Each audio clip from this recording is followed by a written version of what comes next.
Hello everyone, what's happening? This is Forgo, and today we're going to talk about Ghost Rider's Tier 3 and as to whether or not should you Tier 3 this guy. Now, initially when I saw the patch note that actually showed what his Tier 3 was, I was pretty disappointed because it's fire resistance down, no all defense down. It's good that he has the ignore target dodge rate by 100%. It's good that he has the penetration for everything for 7 seconds on the Tier 3. And it's nice that he has 7 seconds of invincibility. But the 30% increase damage for one attack is kind of whatever. I mean, honestly, that's a pretty low increase to damage, but it's still something. It's better than nothing. But there really isn't a whole lot of text going on here. I really wish they'd put all defense down on him. But Ghost Rider is extremely strong at Tier 2 as far as his damage. It really was his survivability is what was the issue. And does this Tier 3 fix that? Not really. But if you take a look at the Tier 3 bump, right, you're going to get a pretty substantial HP buff. Now, if I Tier 3 this guy, right now I can't because I don't have enough Essence of Dimension, but if I Tier 3 this guy, he'll have 47,000 HP. His energy attack doesn't really get that much of a bump, about 7,000. That's okay. That's not too bad, but I wish it'd been a little bit more. But again, he's so strong. Maybe that's all he really needed, to be perfectly honest. The HP is really what he needs because they did not address any of his core issues. You know, a third skill that actually has invincibility, they still kept the 15-second cooldown, which, by the way, for PvP, I think he's still going to have the same problems. He's still going to be able to one-shot villains, no problem with this third skill, but he's probably going to die afterwards because that HP pull isn't going to be enough. I don't think it's going to be enough at all in Timeline. Those characters that you're facing, the Silver Surfers, Dormammu's, they're just too damn strong. They're just going to one-shot you, to be perfectly honest. The fourth skill still has the issue where it still has it's not a full iframe. Which is a real bummer. There's no heal. I mean, I really wish they would have at least gave him a little bit of heal. That would have really been nice if they had done that, but they didn't. And I don't want to sit and complain about everything, but, you know, what we're going to do is we're going to do a little comparison. So Thor is a universal type as well, and he is not a native Tier 2. He's just regular Tier 2, just like Ghost Rider. And look at my HP pull. I have 48,000 HP, and we're getting 2,000 from my uniform stat bonus. So actually, I'd only have about 47,000 HP. So Ghost Rider is actually, you know, he's getting a decent HP pull. However, here's the thing. Thor, when you're facing high levels of world boss, even though he does have some good survivability, actually has better survivability tools than Ghost Rider, in my opinion. He doesn't have a heal, but he does have the 5 seconds of immunity. And this fourth skill is an iframe. You know, Thor has better survivability because his immunity is only on an 8-second cooldown. You know, you got 5 seconds of immunity on an 8-second cooldown. That's 3 seconds where you need to keep him alive. Then you got a nice iframe on the fourth skill. So he actually has better, he's got a little guard hit too, but that's really only mainly useful against Shadowland, not really worth a crap in World Boss. But his survivability is much better because of that. That's something that's really nice.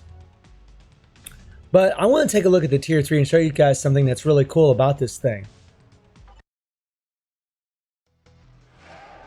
So when you preview the skill, let's go ahead and run through all these skills. He's got to get a little closer here. Let's get a little closer. There we go. There we go. Okay, we'll just run through all these. Now first, we'll just watch the Tier 3. Oh, no, crap. Let me turn the SFX on. I forgot I turned it off. There we go. My bad. I always had the SFX off.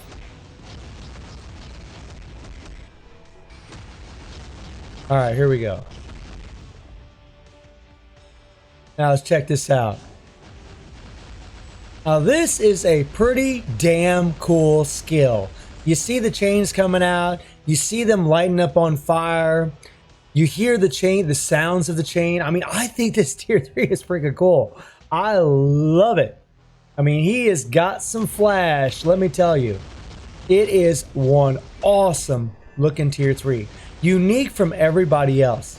Now let me show you something that's really cool. So the nice thing about this tier 3, we'll just wait for this to stop. Come on, come on. Now the nice thing about this tier 3 is you can cancel it. Now, you don't want to instant cancel it, but you can cancel it. As soon as he shows up, you can go into your 5 and look at the chains coming out. Tons and tons and tons of hits. That is freaking awesome. You can pretty much almost instant cancel that thing, which is sweet. Matter of fact, let's try something. We'll turn the SFX off and we'll try it again. Okay, here we go.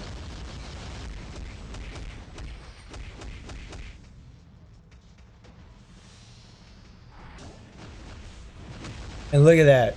Look at that. And he doesn't do any hits at the very beginning of that tier 3. So it shouldn't be that difficult to play with a proc as far as hitting your tier 3, getting that invincibility. But the thing is, you're going to want to tie it in with your 5th skill, which also has invincibility.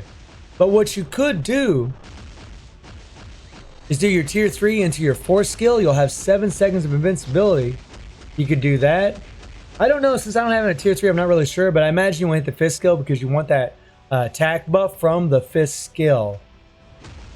That kind of sucks that you're going to override one invincibility over top another invincibility, but knowing that you can just cancel that tier 3, get all the damage from that thing, you will get the extra 30% damage for one attack on your 5th skill or your 4th skill, depending if you go in the tier 3 and the 5 or the tier 3 and the 4. But I mean, he's going to have a lot of power, or just go into the 3. I mean, maybe go into the 3. He's going to have tremendous amount of power. The thing that sucks though is, like for PvP, if you're playing this guy, you're never going to get to that tier 3. You're not. You're probably going to die before you ever get there because, again, you know, this long cooldown, this 3rd skill really screws him for PvP. It really is like, I really feel like Netmarble just taunting the player base a little bit with this. It's like, here, we'll give a great tool, a very powerful skill, but we'll put a 15-second cooldown on it. I mean, if it would have been a 10-second cooldown, it would have been so much better. Just 10 seconds. You still would have had to run around, play around a little bit, but at least it'd been better, man. 15 seconds is way too long. So I think his core issues are still going to be pretty much the same. He's going to be a lot better because he's going to have those stat buffs. You know, he's going to have, you know, buffs similar to Thor, which is great. And because of the uniform effect, you know, or the uniform bonuses, you'll be able to get that extra HP. So if I go into World Boss, you know, and I take on Ebony, here, we'll just go up to, we'll try a stage 80, right? Stage 80 is a pretty high stage. And we'll take these guys out. And we'll put in Thor. There we go. And we're going to give him White Fox. And the cool thing about this is Ghost Rider actually works with White Fox too, which is pretty damn cool. That is pretty damn cool. We'll go ahead and give a decreased damage received. All right.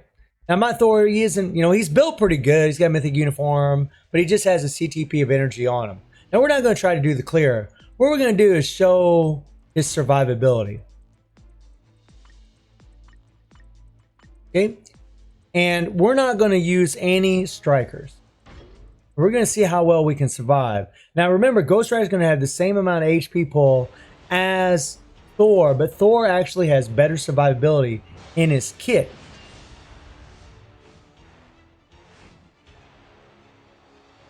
Here we go. Well, no, that 4th skill is not a full iframe. My bad. I thought it was, but it is not. All right, here we go. And boom, we hit the tier 3.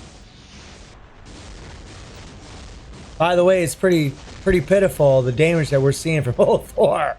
It kind of sucks. I'm not gonna lie. Oh God, it breaks my heart. I wish I had an extra rage. I'd slap it on this guy. Ooh. And boom. Now the difference between Ghost Rider and Thor actually is Ghost Rider's going to do a lot more damage. That is the absolute truth. His damage is through the roof.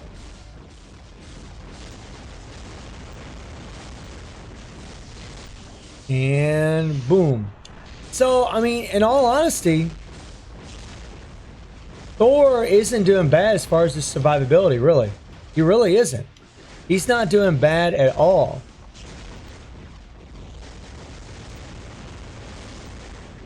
But remember, he has better survivability. You know, his immunity does not have that doesn't have a long cooldown.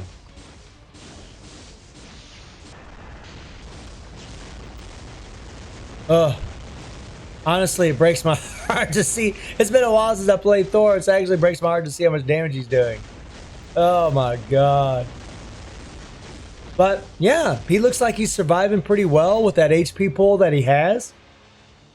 So Ghost Rider, you know, will probably do okay, you know. I mean, still if you get hit by certain things, you're still going to die pretty easy. But against like someone like Thanos, you know, and this is kind of the thing that kind of is a bummer. He doesn't have all defense down. He doesn't really rely on as far as his damage. He's got a lot of raw damage. But because he just has invincibility on this skill, and he just has invincibility on his tier 3, it'll get debuffed when he fights Thanos. So he won't be a very good character to go against Thanos. He's going to be great against Ebony, but unfortunately we have a lot of characters that are good against Ebony already. And if he'd had all defense down, he'd been a lot better against Call Obsidian. But we'll have to wait and see how his tier 3 is going to do. Should you tier 3 him? I mean, look, if you love Ghost Rider, absolutely. I don't know if I will or not. It's going to be a good week probably, or a few days before I get enough Essence of Dimension, before I can actually find out. But I do think this is a pretty decent amount of HP, but I really don't know if it's going to make him worth tier 3. I mean, obviously for squad battle, if you're going to be pushing squad battle, he's going to be a good tier 3. But if PvP is your thing, I just don't think he's going to be a good character for PvP. He'll get a one-shot in there, so maybe if you have him on a team where he can get the one-shot from his 3rd skill, then you switch to another character. Maybe you got Black Widow, who's also a free-to-play. Maybe you could use her. Maybe between the two, you could do some serious damage in PvP. Maybe you could do something like that. Switch them back and forth. Maybe that would work. Because, like I said, when it comes to PvP, as long as they don't have Ignore Iframe, that 3rd skill will murder those villains. It will, especially when he's at tier 3. He can already do it at tier 2. When you look at his 5th skill, he's got this 10-second cooldown here. And Thor has an 8-second cooldown. That 2 seconds really does make a lot of difference as far as your survivability. I mean, we all seen that HP pool that Thor has did really well actually against stage 80. It wasn't a big deal. We didn't bring any healing strikers, nothing like that. But he has better survivability. That's the thing. He has better survivability because this immunity can be kept up way more than Ghost Rider's invincibility. So that's something to think about when you're looking at this. So my advice to all of you is wait for some tier 3 videos of Ghost Rider, and I might tier 3 him, you know, whenever, if I ever get the materials, to see what he can do, because I do love the character. And there's actually been quite a few characters I've had to pass up because I didn't have enough resources. And the truth is, I'm getting so low on resources right now that I might pass him up too, which really sucks, but I really don't know. Let me know in the comments what you think. And let me know in the comments what you all think about Ghost Rider's stat bumps. And if you think it's going to be good enough for him to give him enough survivability where he's going to be more useful in all the game modes. So I hope you enjoyed the video. Thank you for watching. Y'all take care and have a good one.